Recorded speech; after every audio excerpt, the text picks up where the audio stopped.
Hey, it's 11:40 The Bet, Audacy Sports, and wherever you're getting your podcast, watching us on YouTube, thebetlasvegas.com, as we preview the Raiders versus the Patriots. Joining us now, friend of the station. You can hear him on the station every Sunday.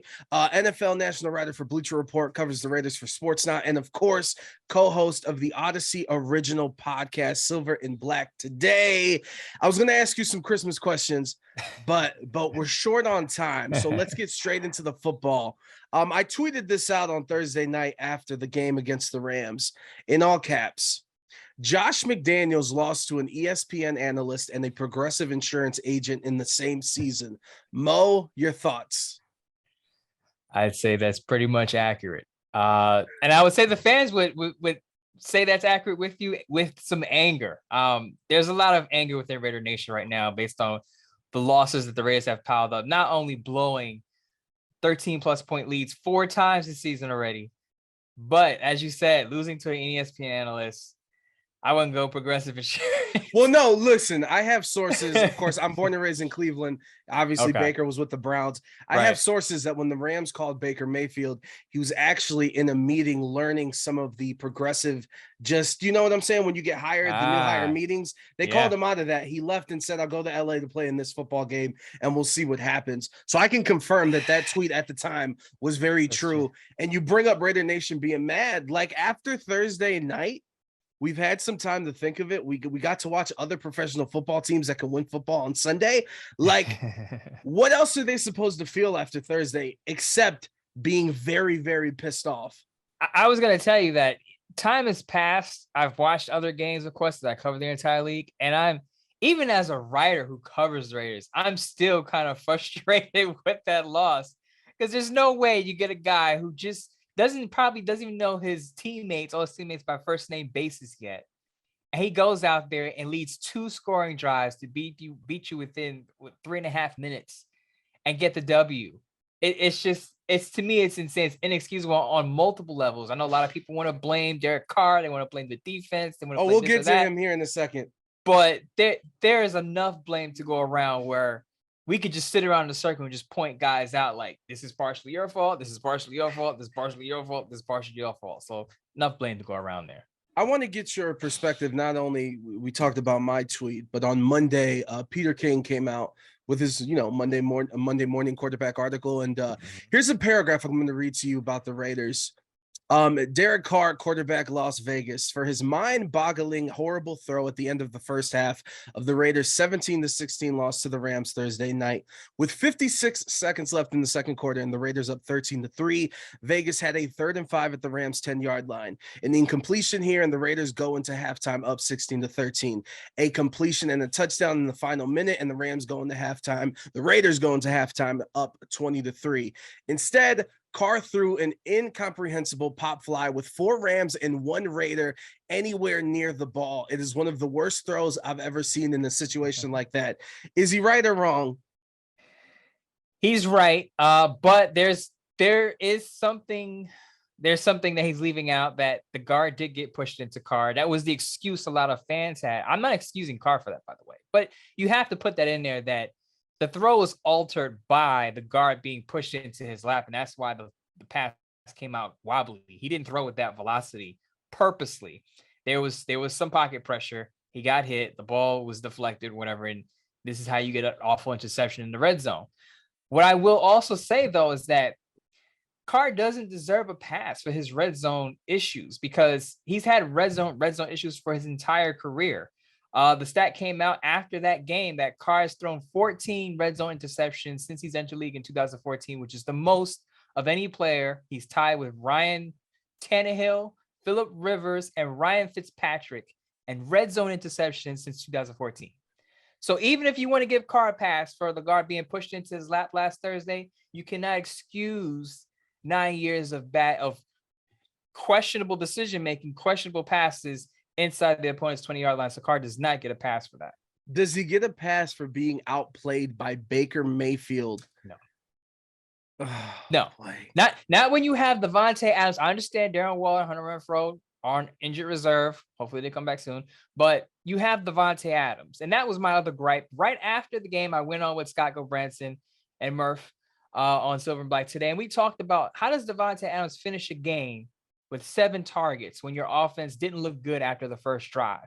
No way that could happen. He had 2 or 3 catches of 30 plus, 30, 32 plus yards. So it wasn't like Jalen Ramsey was locking him down. And he had some success. So when you see your offense stalling after that first drive, you get back to Davante Adams. That's why he's there. That's why you acquired him for the Green Bay Packers and gave him a big money extension. They didn't do that. And there's enough blame to go to the coaches as well, to the players. And another reason why he doesn't get a pass, he at least knows the names of the dudes that he's throwing the football to. I don't think Baker Mayfield could say the same when he talks about the second, third string tight end, fourth, fifth wide receiver with all the injuries the Rams have been dealing with. And let's not just, throw this on Derek Carr, which has kind of been the theme so far, which he deserves some shade, and so do a lot of people. On the flip side, pressing on the last play of the game, that game-winning touchdown with no help over the top. Am I tripping when I say, and honest, basing this off not only that moment in that game, but this entire season, how is that not a fireable offense when you're a defensive coordinator or whoever made that play call?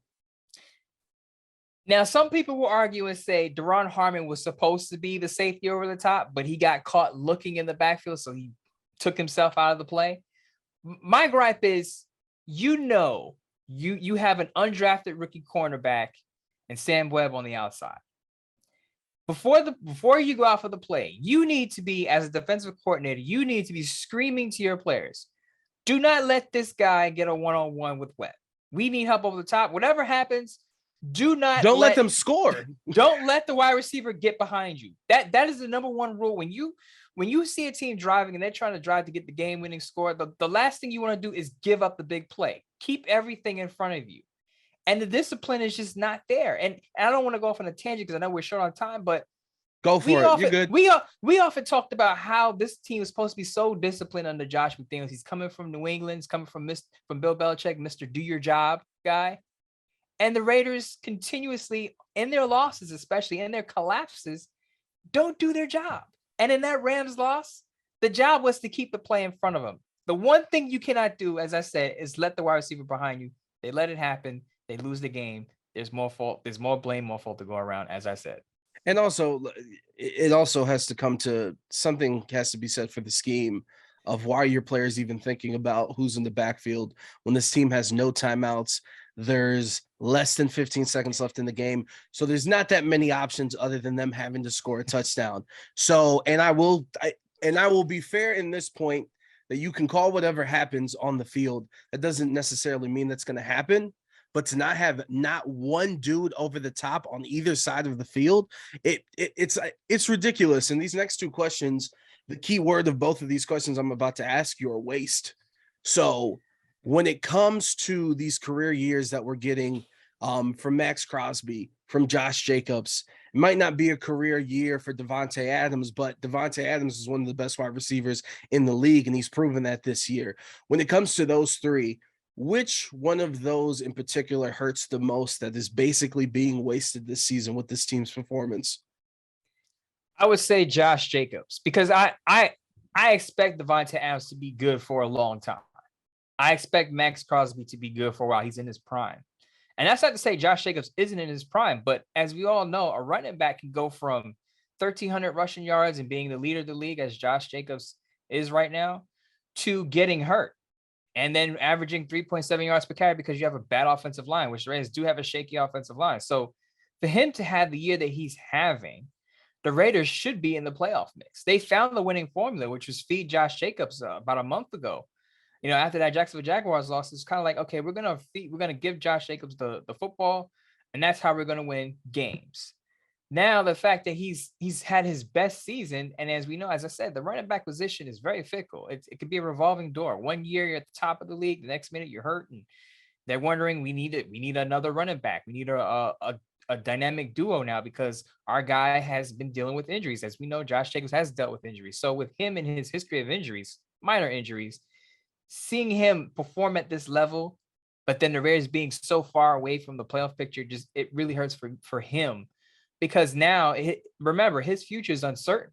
I would think that the Raiders would approach him about a new contract deal, but we never know because if he wants 15, 16 million, the Raiders may have to move off of him. And again, to waste his best season on a non-playoff year, it sucks, man.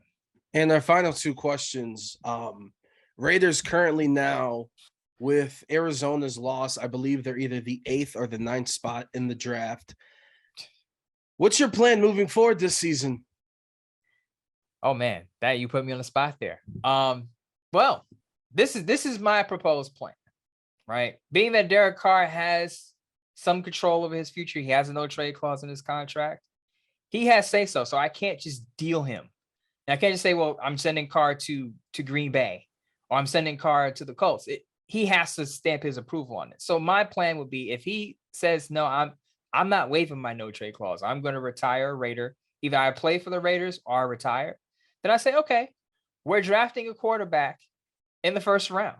And I think even if I were okay with Derek Carr, I would still, regardless of what happens, I'm drafting a quarterback in the first 3 rounds. Why? Spicy. Because I don't think Derek Carr is going to be around 5+ years. So you have to start thinking about the succession plan after him, because I don't see a Derek Carr pulling a Tom Brady and saying, you know what, screw my marriage and everything else with it.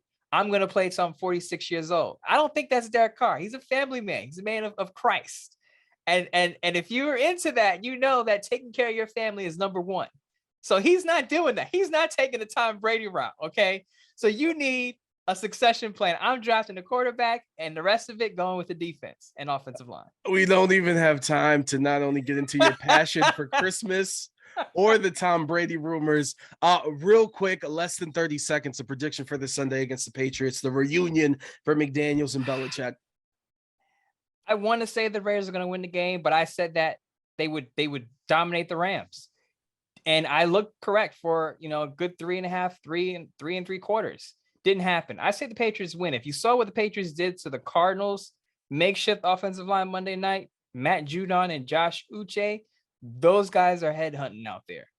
Bill Belichick obviously knows Josh McDaniels. I think the Patriots have some advantages there in the trenches and in coaching, because I question a lot of Josh McDaniels' tendencies, especially when the Raiders are up. So even the Raiders get a lead, I'm not saying anything until the clock strikes 0, because we just saw what happened last week. But I give the edge to the Patriots on this one. Moe Moton, it was quick, sweet, and straight to the point. As always, we appreciate you. That's Moe Moton, national NFL writer for Bleacher Report, covers the Raiders for Sportsnet, and of course, co-host of the Audacy original podcast, Silver and Black Today. Mo, if we don't see you before the 25th, Merry Christmas, Happy Holidays, and we'll talk to you soon, okay?